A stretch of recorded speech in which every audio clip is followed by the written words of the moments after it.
నమస్కారం అండి. ఇవాల్టి మన టాపిక్ కమర్షియల్ కిచెన్ డిజైన్కి కొంత ఇమేజరీ మనం యాడ్ చేసుకుంటే మీకు క్లారిటీ వస్తుంది అనేటటువంటిది ఒక థాట్ ప్రాసెస్ ఉందండి. సో ఆ థాట్ ప్రాసెస్ ప్రకారంగా నేను కొన్ని వీడియోలు మాట్లాడటము అంతా జరిగింది.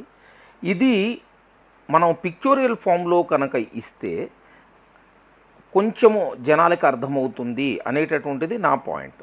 నేను ఒక మీడియం నుంచి ఒక లార్జ్ కిచెన్కి, అంటే ఒక జనరల్లీ మీరు ఒక 2000 స్క్వేర్ ఫీట్ ఉన్నటువంటి రెస్టారెంట్లో ఒక 500 to 600 స్క్వేర్ ఫీట్ మీరు ఎక్కడైతే కిచెన్కి కన్వర్ట్ అంటే రఫ్లీ అరౌండ్ 30% పెట్టుకోండి, 30 to 40% మీ కిచెన్ యొక్క ఏరియాకి పెట్టుకోండి. దాని తర్వాత కామన్ ఏరియాస్ పెట్టుకొని డైనింగ్ ఏరియాని ప్లాన్ చేసుకుంటే దాని ప్రకారంగా మీకు కొన్ని రిక్వైర్మెంట్స్ ప్రకారంగా కిచెన్ని చెయ్యాలండి. దాని గురించి పూర్తిగా నేను ఆల్రెడీ ఒక వీడియోలో మాట్లాడున్నాను, ఒక టాక్ అనుకోండి అది. ఎందుకంటే జనరల్లీ నేను టాక్ ఫామ్లో ఇస్తాను, so that people will be able to listen to this theoretical kind of a discussion as a discussion point rather than a video where they have to sit and observe. మీరు ఒక ఏరియాని తీసుకునేటప్పుడు ఆ ఏరియాలో ఏరియాలో మీరు వాస్తు చూసుకోండి, ఏదైనా చూసుకోండి, మీరు మీ కిచెన్ని కనుక డిజైన్ అండ్ డెవలప్ చేసుకునేటప్పుడు ఆ ఏరియాకి తగ్గట్టు, దాని తర్వాత సేఫ్టీ అండ్ సెక్యూరిటీకి తగ్గట్టు, దాని తర్వాత మీ మీరు ఒకటి గమనించాల్సింది ఏంటంటే కమర్షియల్ కిచెన్స్లో మీకు వెండర్ యొక్క డిస్కషన్ అండ్ డిబేట్స్ రెగ్యులర్గా ఉంటాయండి. సో ఆ వెండర్ రిక్వైర్మెంట్స్కి ప్రకారంగా మీరు కొన్ని మార్పులు చేర్పులు చేసుకొని మీ డైనింగ్ ఏరియా ఎప్పుడు డిస్టర్బ్ అవ్వకూడదు.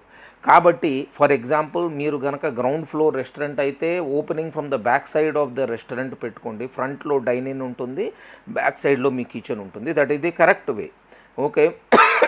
అండ్ మార్కెటింగ్ పరంగా కూడా అది గొప్పగా ఉంటుంది. రెండో రకం అయినటువంటి పాయింట్, మీరు 1 లెవెల్ అబోవ్ అంటే గ్రౌండ్ ఫ్లోర్ కాకుండా ముందర వెళ్ళేటట్టు అయితే మీరు చూసుకోవాల్సినవి కొన్ని పాయింట్స్ ఉన్నాయండి. మీ బిల్డింగ్లో అసలు ఫైర్ అప్రూవల్ ఉందా, కమర్షియల్ ఎలిజిబిలిటీ ఉందా. సో మీరు ఎప్పుడైనా గమనించాల్సింది ఏంటంటే, మీరు లార్జ్ రెస్టారెంట్స్ పెట్టేటప్పుడు మీరుకు అవసరం ఉన్నా అవసరం లేకపోయినా మ్యాండేటరీ లైసెన్సింగ్ రిక్వైర్మెంట్స్ ప్రకారంగా మీ బిల్డింగ్ కమర్షియల్లీ వయబుల్ ఉండాలి. దాని తర్వాత అగ్నిమాపక దళం అంటే మీకు ఫైర్ వ్యాన్స్ ఏవైతే ఉంటాయో, ఫైర్ కంట్రోల్ వ్యాన్స్ ఏవైతే ఉంటాయో అవి ఆ యొక్క ఏరియాకి రాగలిగేటట్టు ఉండాలి. దాని తర్వాత వాటర్కి వాళ్ళు యాక్సెస్ ఉండాలండి. అంటే కింద నుంచి వాటర్ ట్యాంకర్లో నుంచి పెట్టడమా, లేకపోతే కనుక పైన ఓవర్ హెడ్ ట్యాంకర్ నుంచి మీ ఫైర్ రెసిస్టెంట్ సిస్టమ్స్లో ఉండేటటువంటి పైప్స్ను కంట్రోలు, దాని తర్వాత వీటన్నిటికీ కావాల్సినటువంటి యాక్టివిటీస్ ఉంటామా అవసరం అండి. సో ఇవన్నీ ఉన్నాయి అని మనం అనుకున్నప్పుడు ఒక కిచెను మనం మొదలు పెడతాం సార్. సో ఇప్పుడు మనం కిచెన్ మొదలు పెట్టేసిన వెంటనే మనము చూసుకోవాల్సింది ఒక ఓపెన్ స్పేస్ చూస్తామండి. నేను కొత్త రెస్టారెంట్స్ ఫ్రమ్ స్క్రాచ్ డెవలప్ అవుతున్నటువంటి రెస్టారెంట్స్ చూస్తున్నానండి. ఆల్రెడీ డెవలప్ అయిపోయినటువంటి రెస్టారెంట్స్ రీసేల్లో వచ్చేసి మీరు దాన్ని టేక్ ఓవర్ చేసుకున్నటువంటి రెస్టారెంట్స్ మీద తర్వాత ఎప్పుడైనా మాట్లాడదామండి. మీరు గనక from the scratch for catering అనుకోండి, లేకపోతే క్లౌడ్ కిచెన్ అనుకోండి, లేకపోతే కనుక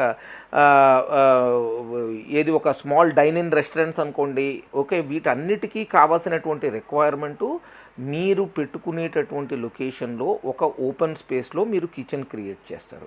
ఆ కిచెన్కి మీకు కావాల్సినటువంటి మూల పదార్థం ఏంటంటే, ఫస్ట్ ఒక సెమీ హై రైజ్ ఉండి కిందంతా ప్రాపర్గా వాటర్ కలెక్ట్ అయిపోయేసి మీకు చాలా క్రిస్టల్ క్లియర్గా డ్రాప్ ఆఫ్ వాటర్ కూడా మిగలకుండా ఉండేటటువంటి డ్రైనేజ్ సిస్టమ్ని ఫస్ట్ డెవలప్ చేసుకోవాలండి. ఆ డ్రైనేజ్ సిస్టము నాన్ కొరోజివ్ మెటీరియల్తో లాంగ్ లాస్టింగ్ ఉండేటట్టు తయారు చేసుకోండి. ఇప్పుడు కమర్షియల్ కిచెన్లో తయారయ్యేటప్పుడు మీకు 3 రకాల ప్రాబ్లమ్స్ వస్తాయండి. Problem number 1 civil construction. ఈ సివిల్ కన్స్ట్రక్షను మీరు కనుక టచ్ చేస్తే చేతులు కాలిపోతాయండి. కాబట్టి be cautious on that. So మీరు మీ ల్యాండ్, మీ ఓపెన్ స్పేస్లో మీకు సెకండ్ ఫ్లోర్, థర్డ్ ఫ్లోర్ అయితే కనుక యూ కెనాట్ యాక్చువల్లీ కింద మీరు పైప్స్ మీరు వేయలేరు. కాబట్టి మీరు ఏం చేయండి అంటే ఎలివేట్ చేసుకోండి మీ కిచెన్ ప్లాట్ఫామ్ని. ఎలివేట్ చేసుకొని రిక్వైర్మెంట్ అవన్నీ కింద ఆ ఎలివేటెడ్ ప్లాట్ఫామ్ కింద దాన్ని కన్స్ట్రక్ట్ చేయండి. అండ్ ఎక్కడైతే మీరు తయారు చేస్తున్నారో ఆ కింద ఫ్లోర్ అంతా మొత్తము వాటర్ ప్రూఫింగ్ చేసుకోవాలండి. అంటే ఇప్పుడు మీకు ఆ ఎంసీలు ఉంది చూసారా, అటువంటి మెటీరియల్ లేకపోతే రబ్బర్ టైప్ ఆఫ్ మెటీరియల్ మీకు చాలా దొరుకుతాయండి, which are waterproof, which do not allow the water to seep inside the floor. మీరు second floor, third floor, first floor ఏదైతే ఒక లెవెల్ అబవ్ ఉంటున్నారో మీరు ఏమన్నా సరిగ్గా చేయకపోతే కింద వాళ్ళు ఇబ్బంది పడతారు అనేటటువంటి థాట్ ప్రాసెస్ మైండ్లో పెట్టుకోండి. This applies to even that particular restaurants okay who are actually have their kitchens on the roof top అండి. ఓకేనా. సో ఇన్ఫ్రాస్ట్రక్చర్ రిలేటెడ్ బిల్డింగ్ మీద డిపెండెంట్ ఉంటుంది. హై రైజ్ అయితే కనుక మీకు ఒక సర్వీస్ ఎలివేటర్ ఉంటుంది అనేటటువంటి ఉద్దేశము. దాని తర్వాత ఫైర్ ఇంజన్స్ వచ్చి ఇవి అక్కడ తిరిగేందుకు, దాని తర్వాత ఫైర్ని కంట్రోల్ చేసేందుకు, in the untoward incident of a fire ఇవన్నీ ఉన్నాయనేటటువంటి ఉద్దేశంతో ఇది చెప్పడం జరుగుతుందండి. దాని తర్వాత మీరు లార్జ్ స్కేల్ కల్వర్ట్స్ అంటే కనుక చిన్న చిన్న కాలువలు ఓకే విత్ కరోజివ్ మెటీరియల్ అంటే మన కరోజివ్ రెసిస్టెంట్ మెటీరియల్తో మీరు తయారు చేసుకోవాలి. It is preferable that you actually put it under multi layered అండి. అంటే మీరు ఒక కల్వర్ట్ని ఒక సిమెంటో లేకపోతే వాటర్ ప్రూఫ్ ఒక సిమెంట్తో క్రియేట్ చేసేసి దానిపైన ఒక వాటర్ ప్రూఫింగ్ మెటీరియల్ వేసేసి దానిపైన ఒక ప్లాస్టిక్ది జనరల్లీ ఈ మధ్యకాలంలో కొన్ని కొరేజివ్ రెసిస్టెన్స్ ప్లాస్టిక్స్ కానివ్వండి లేకపోతే టెర్రకోటా పైప్స్ వస్తున్నాయండి which are resistant. Okay take the cue from the requirement that you have. ఇప్పుడు మీరు ప్లాస్టిక్ పైప్స్ తీసుకుంటే మీరు అనుకోవచ్చు వాటిని ఈజీ రీప్లేసబుల్ అండి. Civil work is always expensive. ఆ చిన్న పని ఊరికే ఒక చిన్న పైపుని విరిగిపోయిన పైపుని తీసి వేరే పైపు వేయాలన్నా మీకు కాస్ట్ అయ్యేది అంతే అండి. అది సివిల్ అయినా లేకపోతే టెర్రకోటా అంటే పోర్సిలియన్ మీకు పైప్స్ దొరుకుతున్నాయి కదండి, ఒకనొకప్పుడు మట్టి పైపులు దొరికేవి అవన్నమాట నేను చెప్తుంది. Remember slope should be very carefully done so that అంత వాటరు ఒక చోట కలెక్ట్ అయిపోయేసి అది ఆ కల్వర్ట్స్ నుంచి మెయిన్ బిల్డింగ్ యొక్క ఉన్నటువంటి జంక్షన్ పైప్స్ దాకా వెళ్ళాలండి. ఓకే దాని తర్వాత మధ్యలో మీకు ఫిల్టర్స్ ఉండాలి. ఈ ఏరియా మధ్యలో ఏదైతే ఉంటుందో ఎక్కడైతే పెద్ద జంక్షన్ ఉంటుందో అక్కడ మీరు గ్రీస్ ట్రాప్ పెట్టుకోవాలండి. That is the recommended method. So floor ఎప్పుడూ నాన్ స్లిప్పరీ ఉండాలండి. ఓకే సో జనరల్లీ మీకు స్లోప్స్ ఉండాలి. దాని తర్వాత పైన వాటర్ రావటం కానివ్వండి, దాని తర్వాత ఫిల్టర్స్ స్టీల్ ఫిల్టర్ ఉన్నటువంటి కల్వర్ట్స్ కనుక పెట్టుకుంటే ఏమన్నా డెబ్రీ ఉండి మట్టి లేకపోతే కాగితాలు ఏమన్నా ఉంటే ఆ వాటర్ మూమెంట్లో బ్లాక్ అవ్వకుండా ఇది ఉంటుంది. అండ్ ఒకటి నేను చెప్పాలనుకుంటుంది ఏంటంటే commercial kitchen which is even ఒక 40% కెపాసిటీను లేకపోతే 30% కెపాసిటీలో ఉన్న దాంట్లో వచ్చేటటువంటి ఫ్యూమ్స్, దాని తర్వాత oil okay which will subsequently form into the grease form. ఎందుకంటే మీరు కడిగేటటువంటి గిన్నెలు లేకపోతే వాడేటటువంటి కెమికల్స్ ఒకసారి నీళ్లు సబ్బు వీటన్నిటితో కనుక కెమికల్స్తో కనుక మ్యాచ్ అయిపోయిన వెంటనే అవి స్లరీ కింద అవుతాయండి. అది ఒక గ్రీజ్ థిక్గా అయిపోయేసి they will be actually choking up your mechanism అనమాట. కాబట్టి అవి తీసేందుకు ప్రొవిజనింగ్ ఉండాలి మల్టీ లేయర్స్లో. అంటే మీరు మొత్తం అంతా ఒకటే పెద్ద పైప్ పెట్టుకోవద్దండి. మీరు పెట్టుకోవాల్సింది ఏంటంటే ప్రతి పైపుకి ఒక ఫిల్టర్ ఉండాలి. దాని తర్వాత మళ్ళీ కొత్త దానికి ఇంకొక ఫిల్టర్ ఉండాలి. So that at any given point of time ఎప్పుడైనా ఒక డ్రైనేజీ కనుక చోకప్ అయితే మీరు ఇంకొక డ్రైనేజీ యొక్క కల్వర్ట్ వాడుకునేందుకు అవకాశం ఉండాలి. సో ఎప్పుడు మిక్స్ అండ్ మ్యాచ్ ఉంటాయండి. ఒకటి చేసేసి ఇట్లా అయిపోయింది నాకు డబ్బులు ఎక్కువైపోతున్నాయి అనేసి అనుకుంటే remember one thing, kitchen design సరిగ్గా లేకపోతే ఇట్ ఈజ్ వెరీ ఈజీ. అక్కడ మీకు ఎలుకలు బొద్దింకలు దాని తర్వాత దోమలు ఈగలు ఇటువంటివి రావటం ఇవి వచ్చాయి అంటే it is unfit for public consumption అండి. సో నేను చెప్పేటటువంటి పాయింట్ ఒక బేసిక్ డయాగ్రామ్ ఇచ్చానండి. ఓకే ఈ డయాగ్రామ్లో మీరు గమనించాల్సింది ఫస్ట్ ఒక లేఅవుట్. ఆ లేఅవుట్లో మీకు ఉండేటటువంటి రిక్వైర్మెంటు ఇవన్నీ మీరు చూసుకుంటే it will come out in a very beautiful form. మీరు ఏదైనా సరే లెవెల్ చూసుకోవాలండి. మీరు ఇప్పుడు కల్వర్ట్ కనుక కట్టేటట్టయితే కనుక మధ్యలో డిప్స్ ఉండకూడదండి. అవి నడిచే వాళ్ళకి ఇబ్బంది రాకూడదు. దాని తర్వాత స్లిప్పరీ ఫ్లోర్ ఉండకూడదండి. ఈ మధ్య నేను ఒక రెస్టారెంట్ గచ్చిబౌలిలో వెళ్ళానండి. అతను ఒక షాబాద్ స్టోన్ ఉన్నటువంటి కిచెన్ని కన్వర్ట్ చేసేసి టైల్స్కి మారుస్తున్నాడు. రిమెంబర్ వన్ థింగ్, కిచెన్ ఏరియాలో మీరు వాడాల్సినటువంటి టైల్స్ సపరేట్ ఉండాలండి. అవంతా వచ్చేటప్పటికి రబ్బర్ కోటింగో లేకపోతే కనుక మీకు ఫ్రిక్షన్తో ఉండేటటువంటి టైల్స్ ఉండాలి. And they should be easily క్లీనబుల్.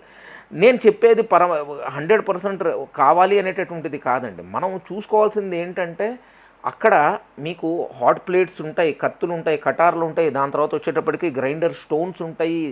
Okay, ఈ ఏరియాలో హడావిడిగా వర్క్ చేసేటప్పుడు స్లిప్ అయి పడితే ఇంజూర్ అయ్యే ఛాన్సెస్ నార్మల్ సర్కమస్టెన్స్ ఏరియా కంటే ఎక్కువ ఉంటుందండి. అక్కడ ఎప్పుడూ మాయిశ్చర్ ఉంటుంది, దాని తర్వాత ఆయిల్స్ ప్రెసిపిటేట్ అయ్యేసి ఫ్లోర్ మీదకి వస్తాయి. కాబట్టి మనము ఏది నార్మల్ ఇళ్లల్లో వేసే టైల్స్, బ్యూటిఫికేషన్ వేసే టైల్స్ వేయకూడదండి, అది తప్పు.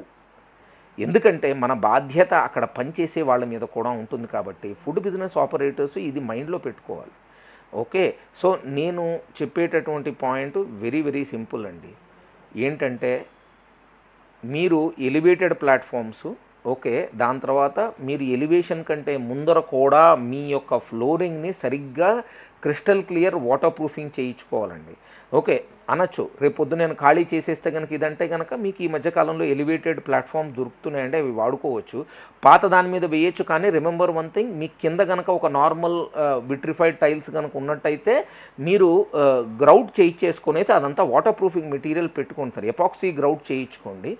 ఎందుకంటే మీకు పైనుంచి బై ఎనీ ఛాన్స్ ఏమన్నా లీకేజ్ అయిపోయి వాటర్ కిందకు ఉన్నప్పుడు మీరు దీన్ని కనుక తీయకపోతే అది సీప్ అయిపోయేసి ఫ్లోర్ యొక్క దీంట్లోంచి కింద ఉన్నటువంటి వాళ్ళ ఫ్లోర్లోకి సీప్ అవుతుందండి. And then it will actually spoil their interior. So most of the people may not like it. Okay, so నేను పైన ఎగ్జాస్ట్ ఫ్యాన్స్ ఇవంతా తర్వాత మాట్లాడతాను. కానీ ప్రస్తుతము వచ్చేటప్పటికి నేను చెప్పేది మన ఒక ఓపెన్ ఏరియాలో మీరు చేయాల్సినటువంటిది విట్రిఫైల్ టైల్స్ అన్నిటికీ గ్రౌట్స్ చేయించుకోండి. గ్రౌట్ వాడు చేసిన, నేను ఆల్రెడీ గ్రౌట్ చేశానని మీకు బిల్డర్ చెప్పినా నమ్మద్దండి. రిమెంబర్ వన్ థింగ్, వాళ్ళు ఎవరో బల్క్ కాంట్రాక్ట్ ఇస్తారండి. Okay, 99% of the particular time that particular వాళ్ళు ఎవరైతే పైసలకి కంజూసీ పోయే చేసినటువంటి గ్రౌటింగ్ విల్ నెవర్ హోల్డ్ అండి. కమర్షియల్ కిచెన్లో మీకు టెంపరేచర్ రైజ్ అవుతూ ఉంటుంది, దాంతో తగ్గుతూ ఉంటుంది, నైట్ పూట తగ్గిపోతుంది, పొద్దున పూట పెరుగుతుంది. ఎందుకంటే మీరు హీట్ ఎలిమెంట్స్ ఉంటాయి కాబట్టి దాని లోపల మీకు ఎక్స్పాన్షను కాంట్రాక్ట్ అవుతుంది. అటువంటిప్పుడు గ్రౌటింగ్ కనుక సరిగ్గా లేకపోతే ఇది ఉంటుంది. దీనికంటే మీరు ఏంటంటే ఎపాక్సీ గ్రౌట్ చేసుకొని కావాలంటే రబ్బర్ గ్రౌటింగ్ పెట్టుకోండి. దాని తర్వాత మధ్యలో మీరు పైన ఉన్నటువంటి ప్లాట్ఫామ్ టైల్స్ తీసేసి కింద వాటిని రిపేర్ చేయించుకునేందుకు ఆ ప్లాట్ఫామ్ డిజైన్స్ని చేయించుకోండి. నేను వాటిలోకి టూ మచ్ వెళ్ళలేదండి, ఎందుకంటే నేను ఇప్పుడు వాటిలో డిజైన్లో వెళ్తే కొంతమంది అంటారు ఇట్లా కాదు అట్లా చేయండి అదని అంటారు. నేను చెప్పేది ఏంటంటే మనకి ఈజీలీ సర్వీసబుల్ అండ్ మెయింటెనెన్స్కి ఉండేటటువంటి మెకానిజంలో మీరు వెళ్ళాలండి. అండ్ ఆల్సో రిమెంబర్, మీరు చేసేటటువంటి ప్రాసెస్లో హ్యూమన్స్ వర్క్ అవుతారు కాబట్టి ఆ area should be safe and sound. అందుకని నేను చెప్తున్నటువంటి పాయింట్. Thanks a lot. ఓకే, ఇది కంటిన్యూస్లీ మీకు వేరే వేరే డయాగ్రామ్స్ కనిపిస్తాయి. ఇదే ఫ్లోర్ని మెల్లమెల్లగా మనం అప్రైట్ చేసాము. ఇది too much to the scale లేదు కాబట్టి please don't write any comments, ఇది ఇట్లా ఉంది ఎందుకు అట్లా ఉంది ఎందుకండి. నాకు చేతనైన విధంతో నేను చేశాను. I'm not a designer. కానీ కిచెన్స్ ఎట్లా ప్రాపర్గా వర్క్కి కావాల్సినటువంటి ఎక్స్పీరియన్స్ నాకు ఉందని నేను ప్రగాఢంగా నమ్ముతున్నాను. 40 సంవత్సరాల నుంచి కిచెన్స్లో చేశాను కాబట్టి ఏవి ఎక్కడ పెట్టాలి, కిచెన్ ఎట్లా ఉండాలి అనేటటువంటి దాని మీద నాకు ఒక నమ్మకం ఉందండి. ఓకే, ఏది త్రూ ఎక్స్పీరియన్స్. ఓకే, సో అది మీరందరూ పాటిస్తారని ఇది నేను చెప్పింది బేసిక్ అండి. దీనికంటే ఎక్కువ వేరే వాళ్ళు చెప్పచ్చు మీకు. ఓకే, మీకు ఏది నచ్చితే దాంట్లో వెళ్ళండి, కానీ బేసిక్ని ఎప్పుడూ మైండ్లో పెట్టుకొని proceed ahead. Okay, thank you.